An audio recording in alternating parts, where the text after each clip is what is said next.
दीर्घ 12 वर्ष पर गुरु कर्कट राशि रे उच्चस्थ हेबाको जाउछन्ति। बृहस्पति आपणकर द्वितीय भावरु तृतीय भाव को चलन करने जाउछन्ति। तेबे ज्योतिष शास्त्र मतरे बृहस्पतिंकर तृतीय भाव रे गोचर को बहुत शुभ बोली माना जाइथाय। तेबे दीर्घ 12 वर्ष पर गुरु आपणकर तृतीय भाव रे गोचर करने जाउछन्ति एवं समस्त ग्रह मानकर राजा सूर्यदेव आपणकर पंचम भावरु बाहरी आपणकर षष्ठ भाव रे गोचर करने जाउछन्ति।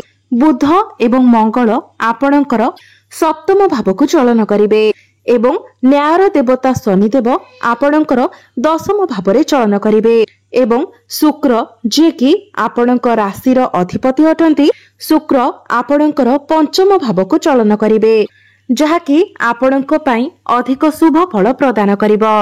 तो बंधु माने एही दीपावली पर्व ठारू आपणक जीवन रे किछि बड़ हेबाको जाउछि।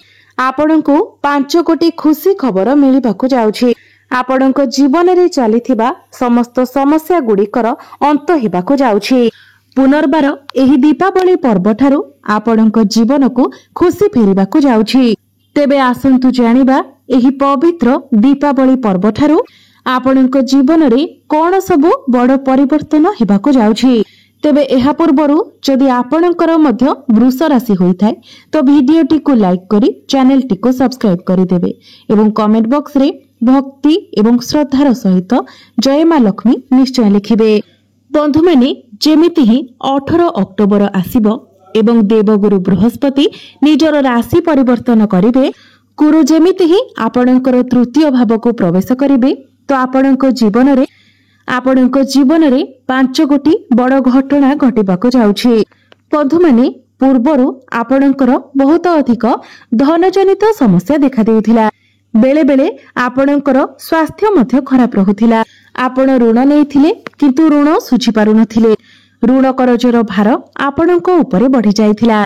घर परिवार रे खुशीर वातावरण नथिला। शिक्षा क्षेत्र रे समस्या देखा देउथिला। भाग्य आपणको पूर्ण मात्रा रे साथ देउ नथिला। आपण जेउ भी कार्य रे हाथ देउथिले सेथिरे आपणको विफलता मिलुथिला। समाज रे आपणकर मान सम्मान कम होई जाइथिला। आपणकर योग्यता थिले मध्य एवं आपणकर चेष्टा परे मध्य आपणको चाकरीटिए प्राप्ति होई पारु नथिला। संतान संतति पई आपण चिंतित थिले। व्यापार वाणिज्य रे आपणको क्षतिर सामना करबाको पडुथिला। प्रेम जीवन रे मध्य समस्या देखा देउथिला।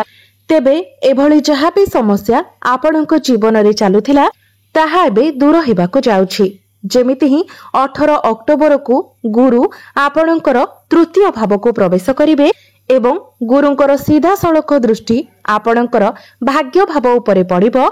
आपण निजे लक्ष्य करिवे जे आपणक भाग्य रे एक बड़ परिवर्तन हेबो। धीरे धीरे आपणको प्रत्येक कार्य रे सफलता मिलिबाको आरंभ करिवो। आपण जेउ भी कार्य रे हाथ देबे सेथिरे आपणको सफलता मिलिबो। कम परिश्रम रे आपणको अधिक सफलता प्राप्ति हेबो। पैतृक संपत्ति रु आपणको लाभ प्राप्ति हेबो। आपणको पूर्ण मात्रा रे आपणको भाग्यर साथ मिलिबो। आपण किछि बड़ कार्य रो आरंभ करिबा सहित बड़ इन्वेस्टमेंट करी बड़ धन लाभ मध्य करि परिबे। एही दीपावली परे आपणको गृह रे किछि शुभ मांगलिक कार्यर आयोजन होई पारे। आपण कोनोसी धार्मिक स्थान को यात्रा करि पारंती। दूर स्थान को आपण यात्रा करि पारंती। एही समय रे आपणकर मन धर्म आडको अग्रसर होई पारे कारण गुरु हेउछंती धर्मर कारक ग्रह। धर्मर कारक ग्रह होई गुरु धर्म स्थान को ही देखुछंती।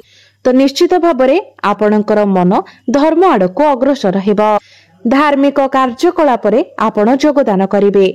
एहा परे गुरुंकर पंचम दृष्टि आपणकर सप्तम भाव उपरे रहुछि।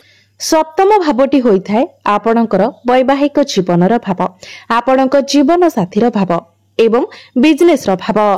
जो माने बिजनेस करूछंती से माने निजर बिजनेस रे बहुत अधिक उन्नति एवं प्रगति करिवे।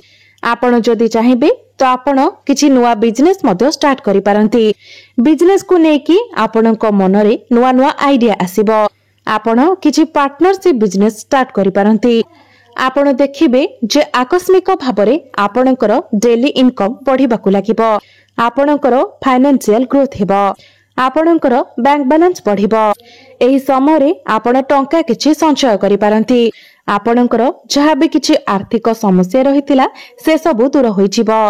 କାରଣ ଗୁରୁଙ୍କର ନବମ ଦୃଷ୍ଟି ଆପଣଙ୍କର ଏକାଦଶ ଭାବ ଉପରେ ରହୁଛି, ଯାହାକି ଆପଣଙ୍କ ପାଇଁ ଅତ୍ୟନ୍ତ ଶୁଭ ଅଟେ। ଏକାଦଶ ଭାବଟି ହୋଇଥାଏ ଲାଭର ଭାବ, ଇଚ୍ଛା ପୂର୍ତ୍ତିର ଭାବ, ବଡ ଭାଇ ଭଉଣୀଙ୍କର ଭାବ। ତ ଦୀର୍ଘ ଦିନ ଧରି ଆପଣଙ୍କର ଯଦି କୌଣସି ମନସ୍କାମନା ଥିଲା, କୌଣସି ଇଚ୍ଛା ଥିଲା, ତ ଖୁବ୍ ଶୀଘ୍ର ତାହା ପୂର୍ଣ୍ଣ ହେବାକୁ ଯାଉଛି।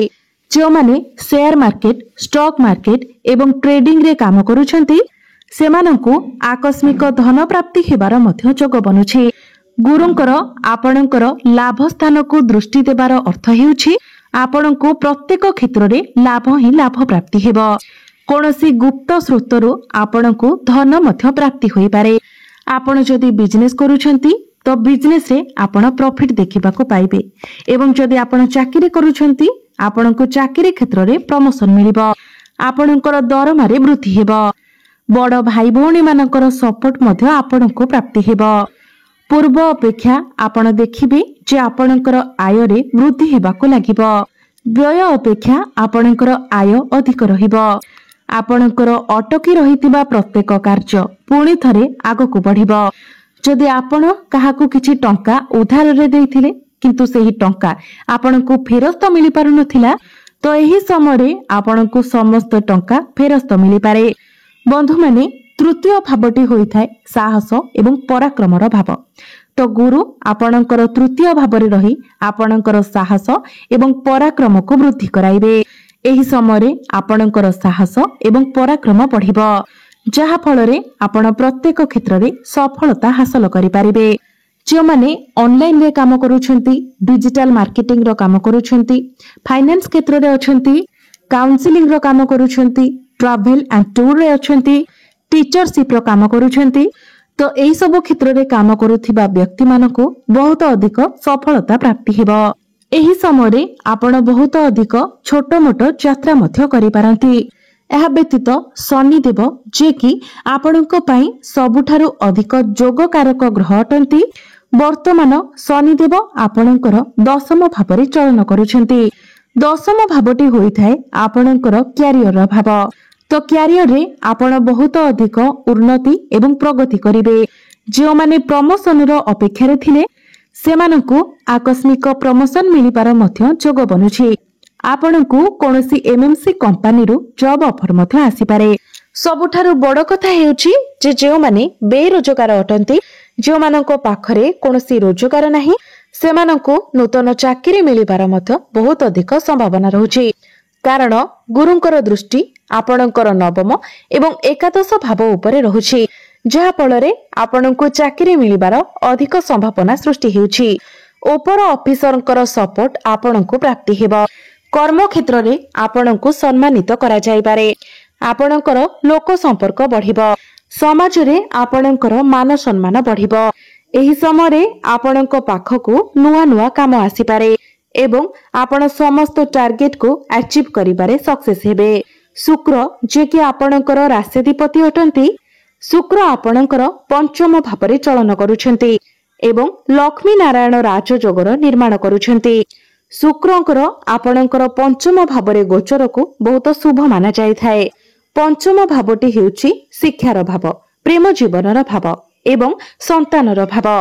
ତ ଆପଣଙ୍କୁ ଆପଣଙ୍କର ପ୍ରେମ ଜୀବନରେ ସଫଳତା ପ୍ରାପ୍ତି ହେବ। ଆପଣଙ୍କର ପ୍ରେମ ଜୀବନରେ ଯଦି କିଛି ସମସ୍ୟା ଚାଲିଥିଲା କିମ୍ବା ଆପଣଙ୍କ ମଧ୍ୟରେ ଯଦି କଥାବାର୍ତ୍ତା ବନ୍ଦ ହୋଇଯାଇଥିଲା, ବ୍ରେକଅପ୍ ଆଦି ହୋଇଯାଇଥିଲା, ତ ପୁନର୍ବାର ଆପଣଙ୍କ ମଧ୍ୟରେ କଥାବାର୍ତ୍ତା ହୋଇପାରେ, ପ୍ୟାଚଅପ୍ ହେବାର ଯୋଗ ବନୁଛି। ଯେଉଁମାନେ ସିଙ୍ଗଲ ଅଛନ୍ତି ସେମାନଙ୍କୁ ନୂତନ ପାର୍ଟନର ମିଳିପାରନ୍ତି। ଯେଉଁ ପିଲାମାନଙ୍କର ବିବାହ ବୟସ ହୋଇଯାଇଛି ସେମାନଙ୍କ ଘରକୁ ନୂତନ ପ୍ରସ୍ତାବ ମାନ ଆସିପାରେ। କାରଣ ଗୁରୁଙ୍କର ଦୃଷ୍ଟି ଆପଣଙ୍କର ସପ୍ତମ ଭାବ ଉପରକୁ ରହୁଛି, ତ ଗୃହକୁ ବିବାହ ପ୍ରସ୍ତାବ ନିଶ୍ଚିତ ଭାବରେ ଆସିବ। ଆପଣଙ୍କର ବିବାହ ମଧ୍ୟ ଫାଇନାଲ ହୋଇଯିବ। ଯେଉଁ ଦମ୍ପତି ମାନେ ସନ୍ତାନ ସୁଖର କାମନା କରୁଥିଲେ ସେମାନଙ୍କୁ ସନ୍ତାନ ସୁଖ ମଧ୍ୟ ପ୍ରାପ୍ତି ହେବ। ଯଦି ଆପଣଙ୍କର ସନ୍ତାନ ଅଛନ୍ତି ତ ଆପଣଙ୍କୁ ସନ୍ତାନଙ୍କ ତରଫରୁ କିଛି ଖୁସି ଖବର ପ୍ରାପ୍ତି ହୋଇପାରେ। ଆପଣ ଆପଣଙ୍କର ସନ୍ତାନ ମାନଙ୍କ ପାଇଁ ସମାଜରେ ପ୍ରଶଂସିତ ହେବେ। जो माने विद्यार्थी अछंती से माने निजर शिक्षा क्षेत्र रे बहुत अधिक उन्नति एवं प्रगति करिवे। आपण उच्च शिक्षा पाई बाहर को जाई पारंती। कोनोसी नूतन स्थान रे आपण एडमिशन नै पारंती। आपणकर शिक्षा क्षेत्र रे किछि ना किछि बड़ परिवर्तन निश्चित भाबरे हेबो। एही दीपावली परे जदि आपणकर किछि एग्जाम अछि तेबे सेथिरे आपण उत्तीर्ण हेबे। जदि आपणकर स्वास्थ्य रे पूर्वरो किछि समस्या थिला तो ताहा मध्य दूर होइजिबो। आपण निजको स्वास्थ्यवान अनुभव करिवे। जो माने विदेश जीवाको चाहुथिले सेमानकर सेही इच्छा मध्य पूर्ण हेबो। जदि आपण ऋण करजर माया जाल रे फसी रहिथिले तो समस्त ऋण करजरु आपणको मुक्ति मिलिजिबो। तेबे मोटामोटी देखिबाकू गले गुरुंकर एही चलन दीपावली परठारु वृष राशिर व्यक्ति विशेष मानकु लाभवान कराइबाकू जाउछि।